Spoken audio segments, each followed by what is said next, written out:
Algo había pasado. De Dino Buzzati. El tren solo había recorrido algunos kilómetros. Aún nos quedaba mucho camino por delante. No nos detendríamos hasta llegar a la lejana estación de destino, viajando, por lo tanto, durante 10 horas seguidas. Cuando, en un paso a nivel, vi por la ventanilla a una mujer joven. Fue una casualidad. Podría haber mirado a otras muchas cosas, pero mi mirada se detuvo en ella, que no era guapa ni tenía una figura agradable. Me pregunto por qué me fijé en ella, si no tenía nada de extraordinario. Era evidente que se había apoyado en la barrera para ver pasar nuestro tren, el exprés procedente del norte, símbolo, a los ojos de aquellas gentes incultas, de vida fácil, millones, aventureros, magníficas maletas de cuero, celebridades, divas cinematográficas, un maravilloso espectáculo que se repetía una vez al día y, además, absolutamente gratis. Pero cuando el tren pasó delante de ella, no lo miró, a pesar de llevar quizá una hora esperando, sino que volvió la cabeza hacia atrás, prestando atención a un hombre que se acercaba a todo correr desde el fondo de una calle y gritaba algo que nosotros, naturalmente, no pudimos oír. Parecía advertir a la mujer de un peligro. Fue cuestión de segundos. La escena desapareció y yo me quedé preguntándome qué problema habría comunicado aquel hombre a la joven que había venido a contemplarnos.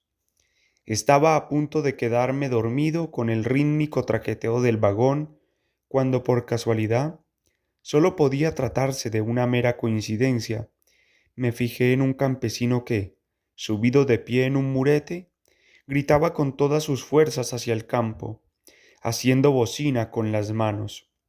Esta vez también fue cuestión de un instante, porque el exprés corría como una centella, pero pude ver a 6 o 7 personas que acudían a través de los prados, los sembrados, la alfalfa, pisoteándolos sin ningún cuidado.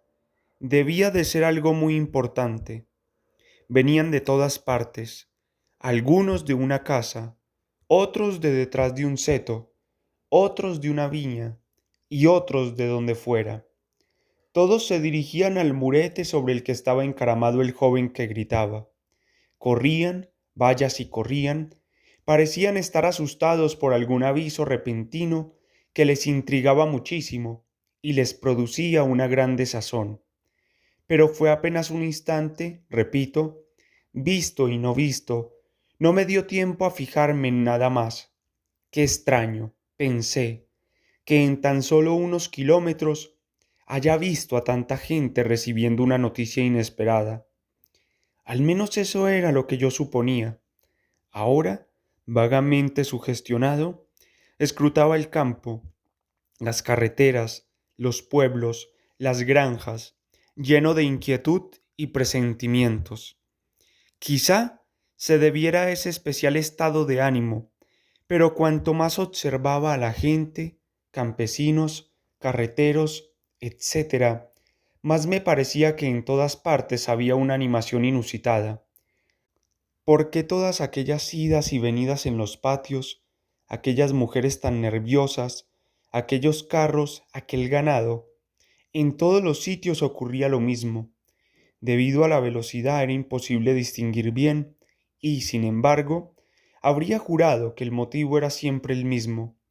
¿Estarían celebrando alguna feria en la zona? ¿Se disponían los hombres a ir al mercado? Pero el tren corría y en todos los campos, a juzgar por la confusión, seguía habiendo un gran revuelo. Y entonces relacioné a la mujer del paso a nivel con el joven subido al murete y con las idas y venidas de los campesinos. Algo había pasado y los que íbamos en el tren lo desconocíamos. Miré a mis compañeros de viaje, a los que iban en mi compartimiento y a los que iban de pie en el pasillo. No se habían dado cuenta de lo que pasaba. Parecían tranquilos. Una señora de unos 60 años que había enfrente de mí estaba incluso punto de quedarse dormida. O bien sospechaban algo a pesar de todo. Sí, sí, también ellos estaban inquietos, todos y cada uno de ellos, y no se atrevían a hablar. Más de una vez les sorprendí mirando hacia afuera, sobre todo la señora soñolienta, que miraba a hurtadillas con los ojos entrecerrados y después me controlaba de inmediato para ver si la había descubierto. Pero ¿qué temían? Nápoles. Allí normalmente el tren se paraba, pero ese día no. Las viejas casas desfilaron casi rozándonos. En los patios oscuros vimos ventanas iluminadas y, a través de ellas, fue cuestión de un instante, a hombres y mujeres inclinados, haciendo paquetes y cerrando maletas. ¿O acaso me engañaba y era toda una fantasía mía? Se disponían a partir. ¿A dónde?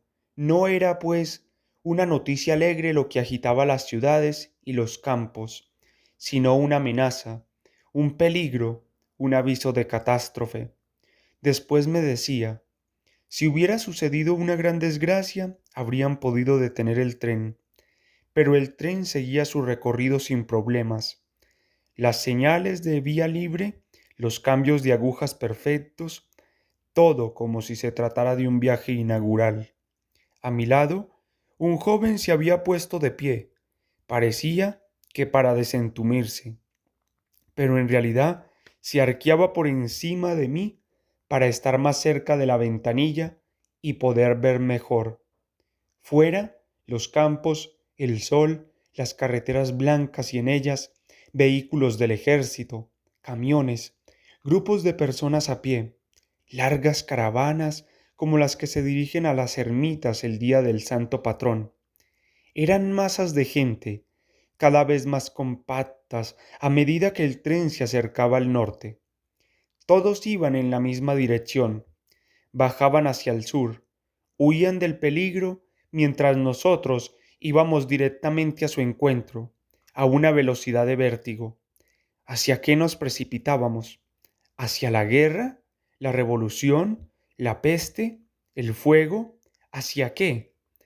No lo sabríamos hasta dentro de 5 horas, en el momento de la llegada, y quizá entonces sería demasiado tarde. Nadie decía nada, nadie quería ser el primero en ceder. Seguramente cada uno dudaba de sí mismo, como hacía yo, en la incertidumbre de si toda aquella alarma era real o simplemente una idea excéntrica, una alucinación, uno de esos pensamientos absurdos que se tienen en el tren cuando se está un poco cansado. La señora de enfrente suspiró, simulando haberse despertado, y como quien saliendo del sueño alza la mirada mecánicamente, levantó sus ojos y los detuvo, como por casualidad, en la manilla de la señal de alarma.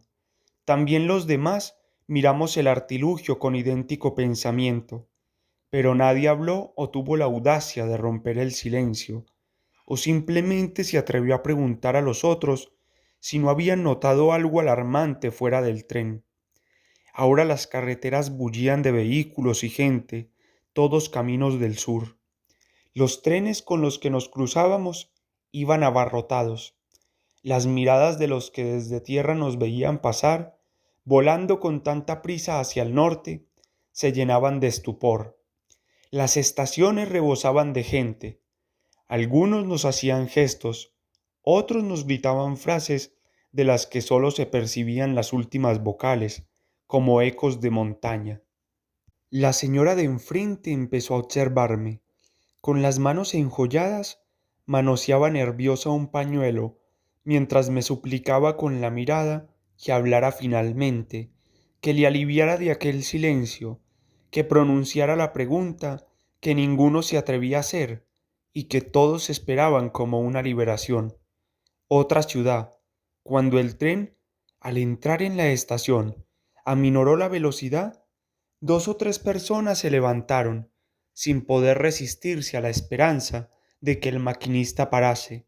Sin embargo, pasamos, fragoroso tornado, por delante de los andenes, donde una multitud inquieta se apiñaba anhelante, entre caóticos montones de equipajes, en espera de que algún tren partiera. Un chiquillo intentó correr detrás de nosotros con un paquete de periódicos, agitando al viento uno con un gran titular negro en primera plana. Entonces, con un gesto repentino, la señora que estaba enfrente de mí se asomó por la ventanilla y consiguió aferrarlo, pero el viento producido por el tren se lo arrancó de las manos. Solo le quedó una parte entre los dedos. Me di cuenta de que sus manos temblaban al desplegarla. Era un trocito triangular. Se leía la cabecera y solo 3 letras del gran titular. Ion. Eso era lo que se leía, nada más. Y en el dorso, anodinas notas de sociedad. En silencio, la señora alzó un poco el trozo de papel para que todo el mundo pudiera verlo, pero ya lo habíamos visto, y fingimos no darle ninguna importancia. Cuanto más aumentaba el miedo, más discretos nos volvíamos. Corríamos enloquecidos hacia algo que acababa en ión, y debía de ser espantoso cuando, ante la noticia, poblaciones enteras habían huido de inmediato. Un hecho nuevo, terrible, inmenso, había roto la vida de nuestro país. Hombres y mujeres solo pensaban en salvarse, abandonando casas, trabajo, negocios, todo, mientras nuestro maldito tren marchaba con la exactitud de un reloj, como esos soldados honestos que vuelven sobre sus pasos, remontando las masas del ejército derrotado para alcanzar su trinchera, donde el enemigo está ya acampando, y por decencia, por un miserable respeto al que dirán, ninguno de nosotros tenía el valor de reaccionar. Oh, los trenes, cómo se parecen a la vida. Faltaban 2 horas. A la llegada, dentro de 2 horas, conoceríamos la suerte que nos estaba reservada. 2 horas, 1 hora y media, 1 hora, ya empezaba a anochecer. Vimos a lo lejos las luces de nuestra anhelada ciudad y su inmóvil resplandor, que iluminaba el cielo con un halo amarillo, nos animó. La locomotora lanzó un silbido, las ruedas rechinaron en el laberinto de los cambios de agujas. La estación, la curva negra de las marquesinas, las lámparas, los carteles, todo estaba en orden como de costumbre. Pero, horror, el exprés continuaba avanzando y vi que la estación estaba desierta, vacíos y desnudos los andenes, sin una sola alma por más que se buscara. El tren se detuvo finalmente. Corrimos por los andenes hacia la salida, en busca de algún semejante. Me pareció distinguir, en la esquina de la derecha, al fondo, ligeramente en penumbra, a un ferroviario con su gorra que desaparecía aterrorizado por una puerta. ¿Qué había pasado? ¿Ya no encontraríamos a nadie en la ciudad? Hasta que la voz de una mujer, aguda y violenta como un disparo, nos produjo un escalofrío. ¡Socorro! ¡Socorro! Chillaba, y su grito resonó bajo las bóvedas del cristal con la vacua sonoridad de los lugares abandonados para siempre.